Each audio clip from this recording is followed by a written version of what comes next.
Bab ke-17. Bab 17. Saya tidak sengaja menemukan bahwa Tuan Muda sedang mengandung tulang abadi. Hei, batuk! Yetian perlahan membuka matanya dan merasa pusing saat melihat puncak gunung yang mengelilinginya. Sekarang dia hanya berharap keluarganya segera membangun istananya. Saya tidak ingin dipeluk hingga tertidur. Apalagi, Ye Linglong juga punya kebiasaan tidur telanjang. Siapa yang mengajarinya ini? Dia masih bayi dan dia tidak pantas disiksa seperti ini. Tapi, aku benar-benar tertidur di ruang tamu. Aku tidur sampai larut malam. Yetian menatap langit-langit dengan bosan kekuatan es yang mengalir. Mengalir melalui organ dalam, anggota badan dan tulang, serta langit dan bumi, membuat diri sendiri sangat nyaman. Di saat yang sama, ada tulang seputih batu giok di dadanya, bersinar dan memancarkan cahaya. Tulang ini, terbungkus run padat, memancarkan energi yang sangat kuat, mendorong kekuatan es untuk menyehatkan tubuh. Yetian langsung menyadari bahwa ini adalah tulang peri yang dia gabungkan pada saat kritis orang suci Aoji. Dia sebenarnya menggunakan kekuatan es dan energi tulang abadi untuk menghangatkan meridiannya dan menyehatkan dirinya sendiri. Deng, tuan rumah, jangan khawatir. Emerald Bones memperhatikan bahwa fisikmu terlalu sampah dan tidak tahan lagi. Jadi ia berinisiatif untuk menyehatkan tubuhmu dan menghangatkan meridianmu, berharap membuat bakat tuan rumah lebih kuat. Tunggu, sistem, kamu tidak tahan lagi. Ini terlalu tidak menyenangkan. Tidak bisakah kamu mempertimbangkan perasaanku dan menunjukkan rasa hormat kepadaku? Deng, oke. Xiangu memperhatikan bahwa fisikmu terlalu sampah dan tidak bisa tidak tahan lagi, jadi dia ingin membantumu. Sistem anjing! Yetian tidak bisa berkata-kata. Sistem anjing ini harus ditangani cepat atau lambat. Deng, tulang abadi akan menggunakan hukum keabadian untuk melemahkan tubuhmu. Tuan rumah sudah siap.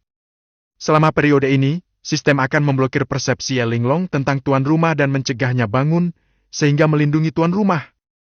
Privasi tuan rumah. Yetian saya diam-diam menyadari dalam hati bahwa sistem anjing ini cukup pintar dan tahu bahwa dia ingin berbaring dan mati, tetap diam, dan menjalani kehidupan yang sederhana. Tulang abadi bermekaran dengan cahaya tak terbatas, menerangi dunia. Istana langsung berubah menjadi siang hari, dipenuhi cahaya. Untungnya, sistem memblokir persepsi Ye Linglong, jika tidak, cahaya ini saja sudah cukup untuk membangunkannya. Dan tubuh mungil Yetian juga naik ke langit, bersinar terang di kehampaan. Kitab suci yang tak terhitung jumlahnya membungkusnya dan bersinar dengan cemerlang. Tubuhnya sebening batu giok, dan meridiannya juga memancarkan kitab suci, padat, menjalani baptisan fisik. Tubuh fisik adalah landasan latihan spiritual dan titik awal latihan spiritual. Oleh karena itu, anak-anak biasanya diberikan pemandian obat ketika mereka berusia 3 tahun untuk membantu mereka membangunkan tubuh fisik mereka dan secara resmi memulai jalur latihan spiritual. Dan alam pertama ini, alam ki dan darah, juga merupakan yang paling penting dan menentukan kemungkinan masa depan. Jika seorang anak berusia 3 tahun memiliki kekuatan ilahi yang menghancurkan bumi, dia dapat memicu daftar tubuh kekal yang akan terus hidup di dunia. Tentu saja, ini semua untuk nanti. Yetian baru lahir selama 10 hari sekarang. Dengan bantuan tulang abadi, dia menggunakan hukum abadi dari tulang abadi untuk melunakkan tubuh bayinya. Ditakdirkan bahwa di antara rekan-rekannya, Yetian sudah selangkah lebih maju. Yetian berada dalam kehampaan, tubuh bayi menjadi semakin suci, dan pengerasan tulang abadi juga sangat halus. Bagaimanapun, itu adalah tubuh bayi, tanpa kotoran di tubuhnya, dan dengan cahaya peri yang menyinarinya, itu menjadi lebih sakral. Hai Empiha, rasanya sangat nyaman. Pikir Yetian dalam hatinya, merasa sangat nyaman hingga dia tidak bisa menahan tawa. Saya tidak menyangka bahwa tubuh akan begitu nyaman ketika ditempa oleh tulang yang abadi. Tapi apa yang Yetian tidak ketahui adalah sangat menyakitkan untuk melunakkan tubuhnya dengan tulang abadi. Saya tidak dapat membayangkan betapa menyakitkannya melemahkan tubuh dan membentuk meridian. Tetapi sistem tidak tahan melihat Ye Tian kesakitan, jadi sistem mengubah persepsi Ye Tian untuk membuatnya nyaman daripada kesakitan. Sistem, saya pria yang hangat dan saya mengetahuinya. Tapi yang dilupakan Ye Tian adalah bahwa sistem itu menghalangi persepsi Ye Linglong. Tapi selain Ye Linglong, ada orang lain di istana sekarang. Di pintu, Huang Ruoxi memandang Ye Tian mengambang di angkasa, terbungkus cahaya ilahi dan dikelilingi oleh run, seperti putra Roh Kudus. Mulut Tan tiba-tiba terbuka, sangat terkejut dan sulit dipercaya. Huang Ruoxi sedang berlatih dan baru saja mendengar suara itu. Untuk memastikan keselamatan Ye Tian, dia datang ke pintu istana. Tanpa diduga, saya melihat pemandangan yang tidak akan pernah saya lupakan seumur hidup saya. Seorang bayi berusia 10 hari terbungkus dalam energi misterius yang sepertinya melemahkan tubuhnya. Huang Ruoxi semakin penasaran. Matanya yang seperti kristal terfokus pada alisnya, ingin melihat apa yang terjadi. Dan, meski ada pergerakan besar, Ye Linglong sebenarnya tidur sangat nyenyak. Jika dia tidak melihatnya dengan matanya sendiri, dia akan curiga bahwa Ye Linglong telah dicasting untuk menghalangi persepsinya. Namun, segalanya masih jauh dari selesai. Ye Tian berada di atas kehampaan, seluruh tubuhnya memancarkan cahaya samar, dan ada cahaya perak yang jatuh. Matahari dan bulan membungkuk di depannya. Tulang seperti batu giok di dada memiliki tanda kuno yang muncul darinya, padat dan dikelilingi oleh lingkaran cahaya, yang sangat ajaib. Ketika Huang Ruoxi melihat pemandangan ini, dia mengulurkan jari gioknya yang ramping, menutup mulutnya, dan sedikit mendecakkan lidahnya. Dia berkata dengan sangat terkejut, "Tulang abadi!" Jelas sekali, dia juga mengetahui legenda tentang tulang abadi. Mereka yang memiliki tulang abadi benar-benar terlahir sebagai yang tertinggi dan memiliki keberuntungan besar. Mereka ditakdirkan untuk menjadi tak terkalahkan dan tak terkalahkan di masa depan. Tulang abadi termasuk yang terbaik di antara 3.000 fisik dan tidak ada bandingannya. Bahkan manusia bermata dua, yang dikatakan sebagai tangan tak terkalahkan di dunia, tidak bisa menekannya dibandingkan dengan manusia tulang abadi. Tanpa diduga, tuan muda ini, yang dikabarkan hanya manusia biasa, sebenarnya adalah master tulang abadi. Dengan cara ini, tuan muda dari keluarga Ye abadi bukanlah manusia sama sekali. Sebaliknya, dia adalah seorang jenius tiada tara yang akan menekan tahun-tahun mendatang. Lalu apa arti dia, seorang putri tertua kerajaan Phoenix kuno, di mata orang-orang berbakat seperti itu? Apa yang dikatakan Ye Linglong memang benar. Hanya mengandalkan latar belakangnya yang tak terkalahkan, dia sudah cukup untuk mendominasi dunia. Tapi dia masih memiliki fisik yang luar biasa, dan dia sangat rendah hati dan tidak ingin melakukan banyak publisitas. Jika tuan muda memberi isyarat, saya khawatir bahkan permaisuri yang tiada taranya akan melepaskan harga dirinya dan melayani tuan muda dari keluarga Ye. Ini benar-benar kesempatan bagus untuk menjadi pelayan Ye Tian. Memikirkan hal ini, Huang Ruoxi sepenuhnya melepaskan martabatnya sebagai seorang putri. Di hadapan dunia, dia adalah putri tertua bangsawan kerajaan Phoenix kuno. Namun di keluarga Wang Wei, dia hanya bisa dianggap sebagai pelayan yang rendah hati dan tidak ada martabat sama sekali. Apalagi yang bisa kamu banggakan? Menjadi pembantu saja. Dengan pikirannya yang jernih, Huang Ruoxi merasa jauh lebih baik. Tuan muda sangat rendah hati karena dia pasti tidak ingin orang luar mengetahui bahwa dia memiliki tulang yang abadi. Saya harus menjaga masalah ini dengan ketat dan tidak pernah membiarkan orang luar mengetahuinya. Juga, saya mendengar dari Nona Linglong bahwa gaya hidupnya lebih dekat dengan tuan muda. Saya mendengar bahwa manusia juga makan 3 kali sehari, dan saya ingin belajar darinya. Pikir Huang Ruoxi, sepenuhnya melepaskan kesombongannya, dan memutuskan untuk fokus menjadi pelayan. Segera saya pergi mencari resep masakan untuk menyiapkan sarapan pagi bagi tuan muda. Oh tidak, siapkan susu sarapan untuk tuan muda. Di istana, Ye Tian perlahan kembali ke tempat tidur, tubuhnya telah ditempa oleh energi abadi. Berbaring dan istirahat. Bab ke-18. Saat cahaya pagi menyingsing dan siang hari berangsur-angsur menyingsing, Ye Tiangang membuka matanya, dan yang terlihat adalah wajah cantik Ye Linglong. Mata Ye Tian cerah dan mulut kecilnya melengkung, terlihat sangat manis. Mata Ye Linglong dipenuhi bintang dan dia segera menyesapnya. Adik laki-laki, bagaimana kamu bisa begitu manis? Adikku sangat mencintaimu. Ye Tian tidak mendorongnya dengan tangannya atau melakukan perlawanan yang tidak berguna. Karena dia teringat sebuah kalimat. Si Anu itu seperti hidup, karena Anda tidak bisa menolaknya, maka nikmatilah. Ayo pergi, kakak akan mengajakmu sarapan. Ye Linglong memeluk Ye Tian dan awalnya ingin makan. Namun setelah sampai di istananya, dia menemukan sebuah ruang terbuka. Di tengahnya ada meja batu, kursi, dan lain-lain, semua yang Anda butuhkan. Ye Linglong membawa Ye Tian ke meja batu dan menemukan ada berbagai hidangan di atas meja batu, memancarkan aroma yang kuat. Hidangannya beragam dan buah spiritualnya cerah. Tidak ada keraguan bahwa semuanya termasuk dalam kategori sarapan. Siapa yang menyiapkan sarapan ini dengan hati-hati? Setiap aspeknya bagus dalam hal rasa dan warna, tetapi kontrol detailnya sedikit lebih rendah. Seharusnya itu juru masak baru. Jari, menjilat, dan berkomentar. Aku berpikir dalam hati, mungkinkah ini koki baru yang dipilih secara khusus oleh Kaisar Ilahi untuk menjaga adik laki-lakinya? Bahkan Ye Tian, yang berada dalam pelukan Ye Linglong, meneteskan air liur saat melihat hidangan di atas meja. Sayang sekali, aku baru berusia 11 hari, dan gigiku bahkan belum tumbuh.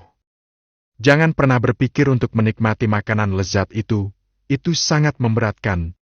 Ye Tian sangat tidak senang sampai mulut kecilnya hampir cemberut. Pada saat ini, seorang wanita mengenakan celemek keluar dari istana, rambut merah panjangnya tergerai seperti peri.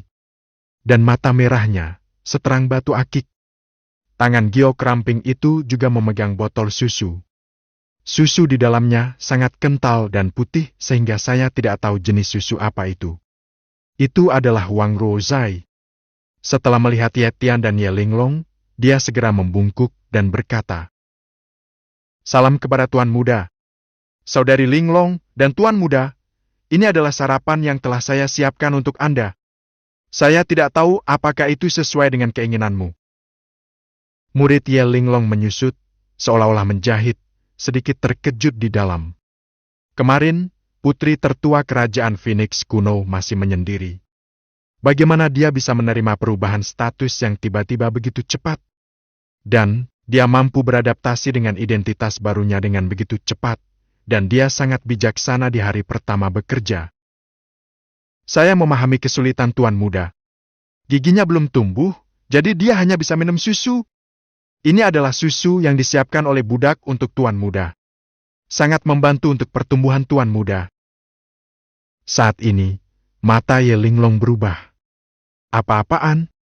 Susu yang kamu siapkan untuk Tuan Muda? Ketika Ye Tian mendengar kata-kata Wang Ruosi tentang harimau dan serigala, matanya hampir menjadi tidak murni. Sistem ini tidak memahami apa yang Anda bicarakan. Wang Ruosi sepertinya menyadari bahwa dia telah mengatakan sesuatu yang salah, dan segera mengubah ceritanya. Buddha ini pergi ke balai pengendalian binatang keluarga Ye pagi ini untuk mencarinya. Saya mendengar dari para tetua bahwa ini adalah susu sapi kuno berwarna. Warni, fokus pada pertumbuhan bayi. Ketika Ye Tian mendengar ini, matanya bersinar, dan dia dengan cepat mengulurkan tangan kecilnya yang berdaging dan menjabatnya dengan liar. Menatap botol di tangan Wang Ruosi, dia tidak bisa meletakkannya dan ingin mengambilnya. Bukan karena dia rakus, tapi dia bosan minum dari botolnya sendiri sepanjang hari. Ini adalah kesempatan sempurna untuk mencicipi susu sapi kuno berwarna-warni dari ruang pengendalian binatang milik keluarga. Melihat ini, Ye Linglong tertawa kecil. Segera dia mengambil botol susu dari tangan Wang Ruosi. Ye Tian memeluk botol itu dan mulai menggigitnya. Tenggorokannya berguling, ekspresinya sangat menyenangkan. Tak disangka, susu sapi purba berwarna-warni itu begitu nikmat. Ye Linglong memandang Ye Tian dengan senang hati menghisap susu di pelukannya, merasa sangat puas. Dan Huang Ruoxi memandangi bayi yang konyol itu dan berpikir, apakah ini tuan muda yang menggunakan energi tulang abadi untuk meredam tubuhnya tadi malam? Tuan muda pada saat itu setampan peri dan sangat imut sehingga orang-orang mau tidak mau ingin menyesapnya. Tapi saat ini, tuan muda memegang botol itu dan menolak melepaskannya, bodoh sekali. Yang utama adalah pelahap. Huang Ruoxi tidak percaya bahwa ini adalah orang yang sama. Dia berpikir dalam hatinya. Mungkin ini rencana tuan muda. Dia sengaja menyembunyikan dirinya di depan orang lain dan mengisi ulang energinya. Kemudian ketika dia lahir, dia akan menekan semua musuh di dunia. Saya hanya perlu bekerja sama dengan tuan muda. Dan Ye Tian menyipitkan matanya, sangat menikmati dirinya sendiri dan merasa sangat nyaman. Saya berpikir dalam hati. Beginilah cara orang hidup, makan dan minum yang cukup, istirahat yang cukup, berbaring dan tidur. Ada makanan saat Anda mengulurkan tangan, dan pakaian saat Anda membuka tangan. Ya, saya harus terus main-main. Pokoknya, aku memilikinya. Latar belakang yang tak terkalahkan melindungiku. Ye Linglong juga duduk dan menikmati sarapan yang luar biasa ini. Dia bertanya kepada Huang Ruoxi. Apakah ini keahlianmu? Putri tertua dari negara kuno masih memiliki keterampilan seperti itu? Huang Ruoxi menjawab. Budakku mencari dalam waktu lama tadi malam dan akhirnya menemukan beberapa buku masak. Kupikir begitu sejak setelah menjadi pelayan tuan muda, tentu saja dia harus belajar mengurus kehidupan sehari-hari tuan muda, termasuk makanan dan pakaian. Ya, dengan kesadaran seperti itu, ketika tuan muda pindah ke istana eksklusifnya, tidak ada kebutuhan akan sebuah keluarga. Terlalu banyak kekhawatiran. Pada saat itu, makan 3 kali sehari tuan muda akan diselesaikan. Sebelumnya, dia adalah putri tertua dari sebuah negara kuno. Dia pikir akan membutuhkan waktu untuk beradaptasi dengan peran sebagai pelayan, tapi dia belajar dengan cepat. Kalau begitu, aku bisa menyerahkan tulisan suci ini padamu. Ye Linglong berkata dengan ringan. Mengulurkan tangan giok rampingnya, sebuah kitab suci muncul di telapak tangannya, dan aura kuno dan luas mengalir ke wajahnya.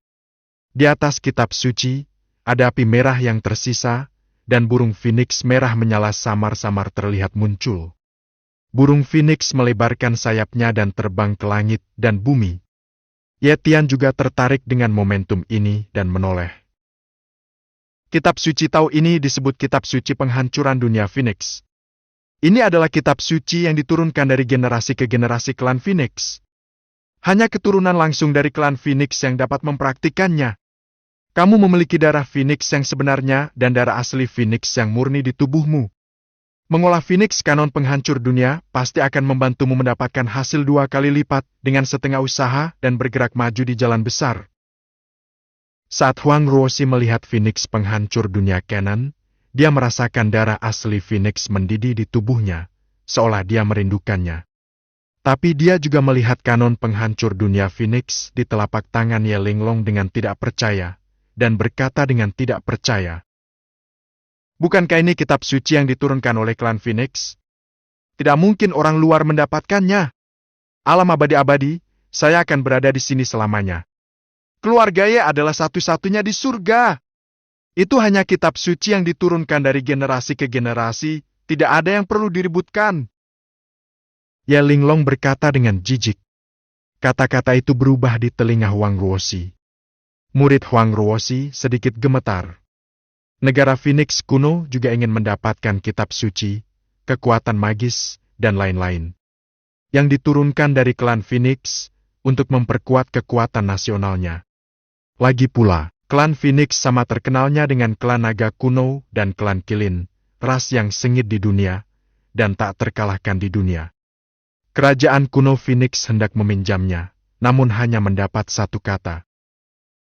Persesat!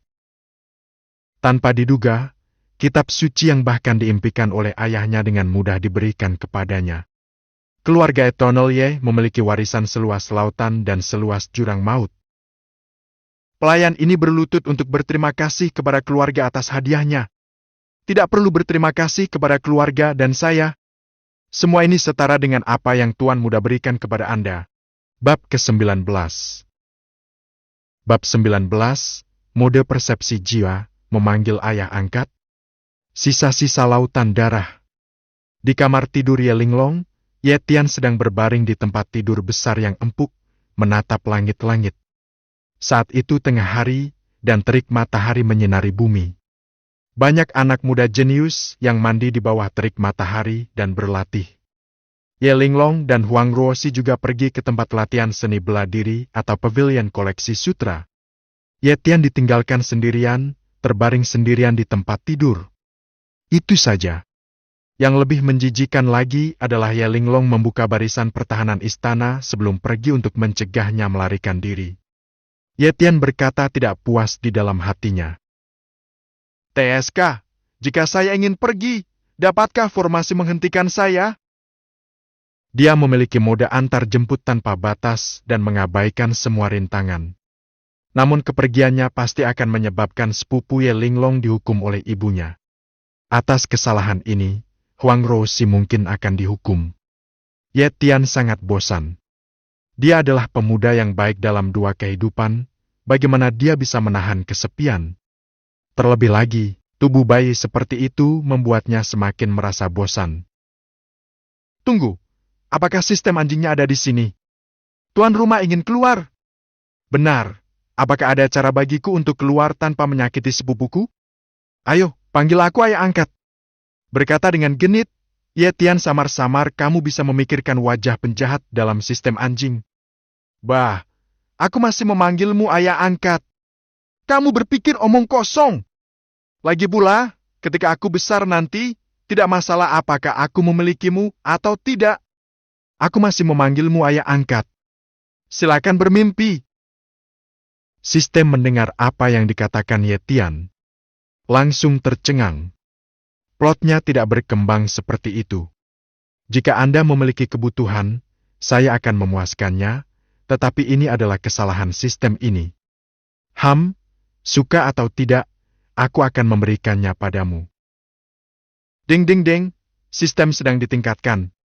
Ding ding ding, sistem telah berhasil ditingkatkan, dan mode jiwa keluar tubuh diaktifkan. Mode jiwa keluar tubuh mendukung host untuk memungkinkan jiwa meninggalkan tubuh dalam jangka waktu tertentu ketika tidak nyaman. Mata Ye Tian berkedip saat dia mendengarkan laporan sistem. Jiwa yang meninggalkan tubuh dapat memenuhi kebutuhannya. Biarkan jiwa meninggalkan tubuh dalam jangka waktu tertentu dan jelajahi keluarga Ye abadi di luar istana. Selain itu juga dapat memastikan bahwa sepupu Ye Linglong dan pembantu Huang Ruoxi tidak akan dihukum oleh ibu mereka. Mode inilah yang paling dia butuhkan saat ini. Dapat membunuh dua burung dengan satu batu. Betapa indahnya. Ye Tian berteriak dalam hatinya. Sistem, aktifkan mode jiwa keluar dari tubuh. Setelah kata-kata itu jatuh, Ye Tian menutup matanya, disertai dengan putaran yang tiba-tiba. Seorang pria kecil lemas perlahan muncul, tampak sama seperti Ye Tian, dan secara bertahap meninggalkan tubuhnya. Ketika Ye Tianzai membuka matanya, dia sudah melayang di udara, dan tubuh di tempat tidur tidak berbeda dari dirinya yang biasanya tertidur. Ye Tian mengangguk puas. Sistem anjing masih berguna. Segera dia melihat ke dunia luar, matanya bersinar, dan dia akhirnya bisa keluar dan bermain tanpa ada keraguan. Bagaimana manusia yang lahir di antara langit dan bumi bisa hidup dalam keadaan depresi dalam waktu yang lama? Jiwa Ye Tian melayang keluar dengan cepat. Keluarga Ye abadi di luar istana, aku di sini. Saat Ye Tian melayang keluar dari istana, dia bahkan merasakan udara di luar sangat segar dan menyegarkan. Ye Tian melihat keluarga Ye abadi yang luas, tapi dia mendapat masalah lagi. Kediaman keluarga Ye abadi begitu luas sehingga bisa disamakan dengan bintang kehidupan kuno. Tanpa berkah 100 kali kecepatan mode antar jemput sistem yang tak terbatas, bahkan jika jiwanya meninggalkan tubuh, dia tidak akan bisa bergerak terlalu jauh. Jiwa Ye Tian telah berkelana di keluarga Ye selama-lamanya. Dia pergi ke Pavilion Sutra, ke tempat latihan seni bela diri, ke arena seni bela diri, ke platform hidup dan mati, dan tempat-tempat lainnya. Murid keluarga Ye yang tak terhitung jumlahnya berpacu dengan waktu dan berlatih keras, dan dari waktu ke waktu ada generasi muda jenius yang membuat terobosan. Ada juga konflik antara murid keluarga Ye dan mereka pergi ke arena seni bela diri untuk menyelesaikannya. Bahkan ada berbagai aula, dan Ye Tian juga pergi menemuinya. Aroma ramuan meluap di aula alkimia, dan suara besi bergema di aula pemurnian senjata, sementara cahaya keemasan bermekaran. Dan di Talisman Refining Hall, run beterbangan dan segel kutukan bersifat tirani. Dan ini hanyalah puncak gunung es dari keluarga Ye abadi. Sepanjang jalan, tidak ada yang menyadarinya. Bahkan para tetua dengan kultivasi yang kuat pun tidak menyadarinya sama sekali. Aku masih meremehkan keluarga Ye abadiku. Aku tidak menyangka keluarga Ye abadi sebesar jurang maut. Jika aku terjatuh ke dalamnya, rasanya seperti tenggelam ke lautan. Hanya bisa melihat puncak gunung es. Apalagi, lebih dari separuh waktu telah berlalu. Matahari akan segera terbenam di gunung barat, dan langit serta bumi semakin gelap pegunungan lebat dan hutan di depan. Ye Tian melihat ke depan, dan apa yang dilihatnya adalah gunung suci, seperti pilar surga. Binatang buas kuno mengaum, mengguncang bumi, mengejutkan. 4 bidang. Ye Tian pergi ke sana, berniat untuk menghargai pemandangan gunung. Memasuki gunung suci, Ye Tian melihat 2 binatang buas kuno terlibat dalam pertempuran sengit untuk merebut wilayah. Di satu sisi adalah kura-kura raksasa lapis baja hitam, membawa cangkang besar di punggungnya, dengan taoisma dan prasasti yang saling terkait, seperti Xuanwu. Di sisi lain adalah harimau iblis, yang seluruh tubuhnya ditutupi lapisan baju besi emas, seperti dewa perang di antara binatang buas. Om! Kedua belah pihak bertarung bersama dan mulai bertarung. Darah beterbangan kemana-mana, gunung dan ladang berguncang, dan langit terbalik. Ye Tian tidak tertarik menyaksikan binatang buas bertarung dan melangkah lebih dalam. Ye Tian, yang berada di dalam tubuh jiwa, melewati semua rintangan dan segera mencapai kedalaman hutan lebat. Hati-hati, jangan biarkan orang-orang dari keluarga yang mengetahuinya. Tiba-tiba, Ye Tian mendengar suara, licik dan sangat pelan mendeteksinya dengan mudah. Apa yang terjadi? Apakah ada seseorang yang ingin menyerang keluarga Ye? Ye Tian berpikir dan memutuskan untuk mengikuti arah suara untuk mencari tahu. Setelah beberapa pencarian, Ye Tian melihat 3 orang, semuanya mengenakan jubah hitam, tetapi penampilan mereka berbeda. Wajah seseorang sepucat kertas, dan tubuhnya setipis kayu bakar busuk. Rambut orang lain berdenyut dan terbakar seperti api, yang sangat menakutkan. Ada orang lain, tinggi dan agung, dengan rambut yang tampak dipoles dengan emas dan tergerai. Sistem, bantu saya menganalisis ras ketiga orang ini. Ye Tian meminta sistem untuk memindai mereka. Setelah memahami, mereka menemukan bahwa ketiga orang ini adalah orang kuat dari klan iblis tulang, klan iblis api, dan klan singa api penyucian. Tingkat kultivasi mereka tidak buruk sama sekali, mereka semua telah mencapai alam suci. Di luar dunia, selain kekuatan abadi, mereka pasti adalah orang-orang kuat yang mendominasi satu sisi. Anak dari keluarga Wang Wei terlalu berbakat. Dia baru lahir beberapa hari, dan sekilas dia sudah bisa mempelajari ilmu pedang yang tiada tara. Lebih baik singkirkan dia secepat mungkin. Kaisar mengadakan perjamuan bulan purnama untuk putranya, dan seluruh surga akan memujanya. Haha, ambil saja kesempatan ini untuk menghancurkan putra Kaisar Dewa dan menghilangkan masalah di masa depan. Masih ada sisa-sisa laut darah yang dibatasi daerah. Hahaha, Kaisar Dewa menenangkan laut darah, tetapi masih ada ikan yang lolos. Kali ini kita akan membalas dendam. Kebencian yang mendalam sebelumnya. Beberapa orang berbicara dengan gembira, seolah-olah mereka telah melihat pemandangan di mana putranya Kaisar Dewa dihancurkan. Kemudian dia menggunakan segel kutukan run untuk membentuk formasi misterius. Formasi ini adalah formasi teleportasi besar. Selama pesta bulan purnama, sejumlah besar orang kuat akan datang untuk mendukung dan menghilangkan masalah di masa depan.